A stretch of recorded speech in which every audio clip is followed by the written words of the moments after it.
పారిశ్రామికవేత్త చిగురుపాటి జయరాం హత్య కేసు విచారణ దాదాపు కొలిక్కి వచ్చింది. ప్రధాన నిందితుడు రాకేష్ రెడ్డితో నెలకొన్న ఆర్థిక వివాదాలే ఆయన ప్రాణం మీదకు తెచ్చినట్లు తెలుస్తోంది. దర్యాప్తు పురోగతిపై నందిగామ డీఎస్పీతో ఈటీవీ ముఖాముఖి.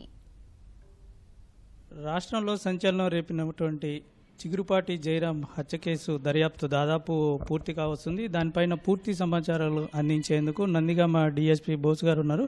వారిని అడిగి తెలుసుకుందాం. చెప్పండి సార్, ఈ కేసుకి సంబంధించి మీరు ఎన్ని బృందాలను వేశారు, ఎక్కడెక్కడ ఉన్నారు? మేము దాదాపుగా 10 బృందాలను పంపించాము. విజయవాడ అయిన తర్వాత ఈ హైవే మీద కాకుండా మిగిలిన బృందాలన్నీ కూడా దాదాపుగా హైదరాబాద్లోనే వర్క్ చేస్తున్నాయి.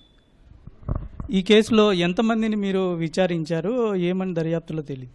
మేము దాదాపుగా ఒక 100 మంది వరకు విచారించాము. మేము దీంట్లో బంధువులు కానివ్వండి, చనిపోయిన వైపు బంధువులు కానీ, అనుమానితులు కానీ, అనుమానితుల ఫ్రెండ్స్ని బంధువులు కానివ్వండి, అదొక 100 చాలా మందిని విచారించేసాము. అయితే ఈ హత్య వెనుక గల కారణాలు ఏమైనా తెలిసిందా సార్? ఇప్పుడు హత్య ఎలా జరిగింది, ఎందుకు జరిగింది, ఆ కారణాలు అవన్నీ కూడా తెలిసినాయి. మేము ఆల్రెడీ కేసు కంక్లూజన్కి వచ్చింది, ఫైనలైజేషన్కి వచ్చింది. మా బృందాలన్నీ హైదరాబాద్లో వర్కౌట్ చేసినాయి. దీన్ని నిగ్గుదేల్చారు అంతాను. వాళ్ళందరూ వచ్చి ఇక్కడికి వస్తే తప్ప నేను మిగిలిన వివరాలని మీకు అందించలేను. ప్రత్యేక కారణం ఏమైనా ఉందా దీని వెనకాల? ఇప్పటి వరకు మీరు చేసిన దర్యాప్తులో ప్రత్యేక కారణాలు ఏమైనా తెలియదు? ప్రత్యేక కారణాలు ఏముంటాయండి? ఇప్పుడు ఎక్కడైనా ఒక హత్య జరిగిందంటే ప్రపంచంలో 3 కారణాలు ఉంటాయి.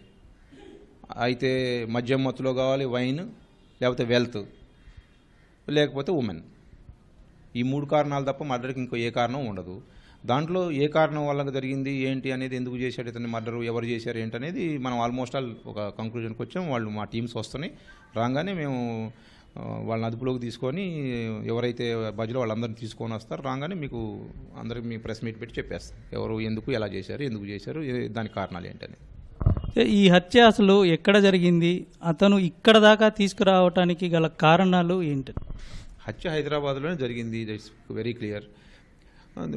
అతను ఒక విజయవాడలో డబ్బులు ఇస్తాడు, మేము వచ్చాము, అందుకే అతను యాక్చువల్గా ఏంటంటే అతను విజయవాడ రావాల్సిన అవసరం ఉంది. ఆ హత్య కాబడిన వ్యక్తి విజయవాడ వైపు రావాల్సిన అవసరం ఉంది. అతను అందరికీ ఆ విషయం చెప్పాడు.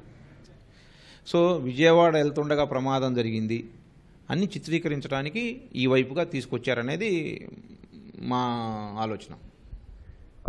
అయితే మృతుడు జయరాము భార్య తనకు ప్రాణహాని ఉంది కొంతమందితో అనేటువంటిది పోలీసులకు తెలిపిందని తెలుస్తుంది. దానిపైన మీకు ఏమైనా సమాచారం ఉంది? మాకేం సమాచారం ఏం లేదండి. మేము ఆమె స్టేట్మెంట్ కూడా రికార్డ్ చేయడం జరిగింది. ఆమె చెప్పిందల్లా ఏంటంటే నేను యూఎస్లో ఉంటాను, మా ఫ్యామిలీ అంతా, తను వ్యాపార నిమిత్తం ఇక్కడికి వచ్చి వెళ్తూ ఉంటాడు. అది జరిగింది ప్రమాదం కాదు, హత్యే. ఈ హత్య ఎందుకు జరిగింది ఏంటనేది మీరు నిగ్గుదేల్చాలి, నేరస్తుల్ని చట్టానికి అప్పు చెప్పాలి అనేది ఆమె చెప్పడం జరిగింది. అయిన తర్వాత నేను ఇండియాలో ఉన్నంత మటుకు ఈ ఇన్సెక్యూరిటీ, నా భర్తను కూడా చంపారు, నాకు ఏదైనా ఉద్యోగం ఇన్సెక్యూరిటీ ఫీల్ అవుతున్నాను, నాకు రక్షణ కల్పించాలని చెప్పింది. ఆ విషయం మీద మేము తగు చర్యలు తీసుకుంటాం. అయితే ఈ హత్య వెనుక శిఖా చౌదరి కూడా ఉన్నది అనేటువంటి ఆరోపణలు వస్తున్నాయి, అది ఎంతవరకు నిజం? ఇప్పుడు ఈ హత్య వెనక ఎవరున్నారని అదే కదా నేను చెప్పేది. మేము ఆల్రెడీ ఒక కంక్లూజన్కి వచ్చాము. ఆ కంక్లూజన్ వాళ్ళు రాగానే, మా ఆఫీసర్స్ అందరు టీమ్స్ అన్ని రాగానే మీకు చెప్తామంటున్నాం.